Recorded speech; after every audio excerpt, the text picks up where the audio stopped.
It doesn't make me want to race right now in this moment anymore. They could say 36 races, which they're not. Everyone just get over it. You're going to get playoffs. Right after losing the biggest race of his entire career, Denny Hamlin said something that stopped everyone in their tracks. Moments after climbing out of the car, still in his fire suit, still processing what had just happened, he told reporters he didn't even want to race again. He said he couldn't imagine stepping back into a car, but now, just a few days later, he's saying something completely different, something that turns this entire storyline on its head.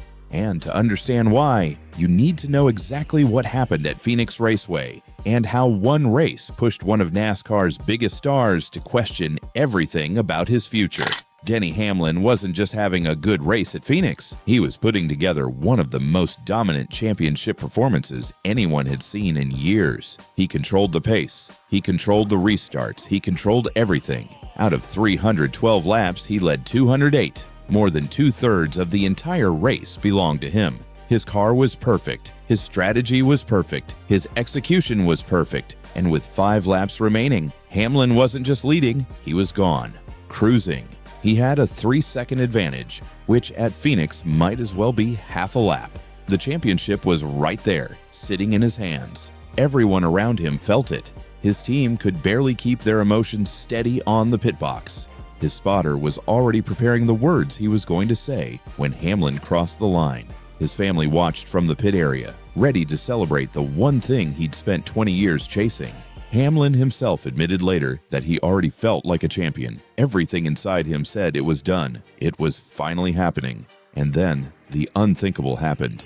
William Byron, running second, suddenly lost a tire with only 3 laps to go. His car slammed into the wall. Debris flew, caution lights flashed, and Hamlin's entire world collapsed in a single moment. The perfect day shattered instantly. The gap didn't matter. The dominance didn't matter. Now the race was going to overtime. 2 laps to decide everything. The restart decisions were immediate and chaotic. Kyle Larson's team had to gamble because their tire options were gone. They bolted on 2 fresh tires and sent him out. Hamlin's crew chief, Chris Gabehart, made the call to take 4 brand new tires. In almost every situation, 4 tires is the winning call. More grip, more speed, more control. But when Hamlin rolled off pit road, disaster punched him in the face. He wasn't restarting on the front row. He wasn't restarting in the top 5. He was restarting in 10th. The cars ahead of him, drivers who had taken 2 tires or simply stayed out, stood between him and the championship he had practically already felt in his hands. Larson restarted way up front with clean air.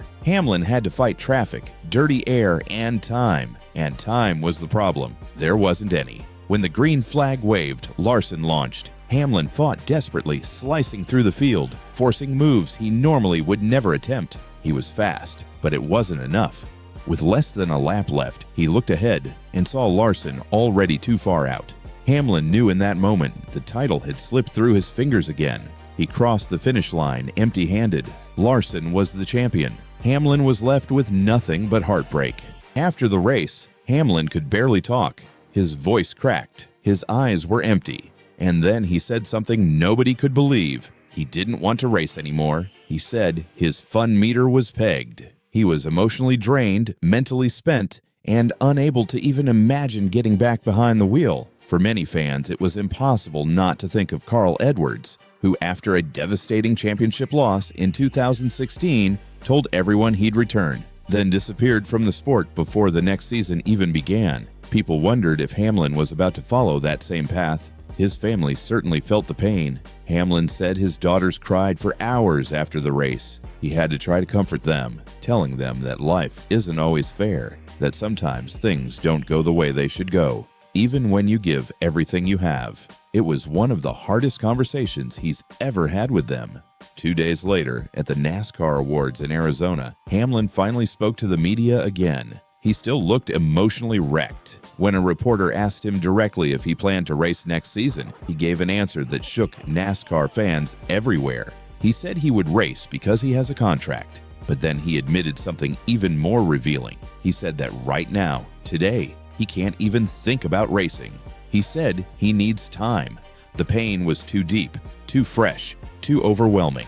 Hamlin is under contract with Joe Gibbs Racing through 2027. He signed that extension in July of 2025, and most people assume this is the deal that will carry him to retirement. At 45 years old, he's the oldest full-time driver in the Cup Series, heading into his 21st season behind the wheel of the iconic number 11 Toyota. But then came the bombshell. On his podcast, Actions Detrimental, Hamlin revealed something that stunned everyone. He said that if he had won the championship at Phoenix, he would have begged Joe Gibbs to let him retire immediately. He would have walked away right then and there. No farewell tour, no long announcement, no goodbye season. He said winning the championship would have been the perfect ending to his career, and he was ready to call it right there. But he also admitted that Joe Gibbs Racing isn't prepared for that yet. They need time to line up a successor. They need to figure out the plan for who takes over one of the most famous cars in NASCAR history. Hamlin said the team already has a timetable. They already know roughly when his driving career will end. But if he had won that day at Phoenix, he still would have asked for one final favor: to retire as a champion. It's the dream every athlete has. Go out on top, win the last one, walk away forever with no regrets. But in NASCAR, almost nobody gets that ending. Jeff Gordon nearly did. Jimmy Johnson didn't. Martin Truex Jr. didn't. Dale Earnhardt Jr. didn't. Hamlin was 5 laps from joining a list of legends who ended everything with the ultimate mic drop. But now that dream is gone, at least for now. This loss cuts deeper than any of his previous heartbreaks. Hamlin has been in title hunts over and over again. 2010, 2014, 2019, 2021, 2022, and now 2025. Each time something different snatched the championship away. Mechanical issues, bad luck, strange cautions, mistakes that weren't entirely his fault, but he said this Phoenix loss is the most painful moment of his entire career. With 5 laps left, he felt what it was like to be a champion. He said he finally understood that feeling Carl Edwards once described, the feeling of knowing the biggest moment of your life had just happened. But Hamlin doesn't have the trophy to show for it. And even without a championship, Hamlin's career is one of the most decorated ever. 60 Cup Series wins, more wins than any driver in history without a title, 3 Daytona 500 victories, 3 Southern 500 wins, a Coca-Cola 600 crown, 7 total crown jewel victories, more than any other full-time driver on the track today. He could have retired years ago and still been a guaranteed first ballot Hall of Famer, but that championship remains the one missing piece, the one accomplishment that has slipped away again and again. And on top of all the racing pain, Hamlin had one of the most exhausting years of his life. His father is terminally ill. He became a father again to a newborn baby. His team, 23XI Racing, co-owned with Michael Jordan, is locked in a legal battle with NASCAR. They're heading to court in December, and throughout all of that, he carried the weight of a championship fight. He said 2025 drained him completely. He's counting the days until January 1st, just for a chance to breathe again. But even after everything, Hamlin did something that showed the kind of person he is. He went to Kyle Larson's championship celebration. Larson is one of his closest friends, and Hamlin said he wanted to pay his respects. Larson said it meant more than words can describe. He could see the pain on Hamlin's face. The moment was awkward. Neither really knew what to say. But the fact that Hamlin showed up anyway proved just how much respect he had for his competitor and friend. Hamlin may be hurting. He may need time. He may still wrestle with the idea of retirement. But one thing is clear, this story isn't finished yet. Not even close.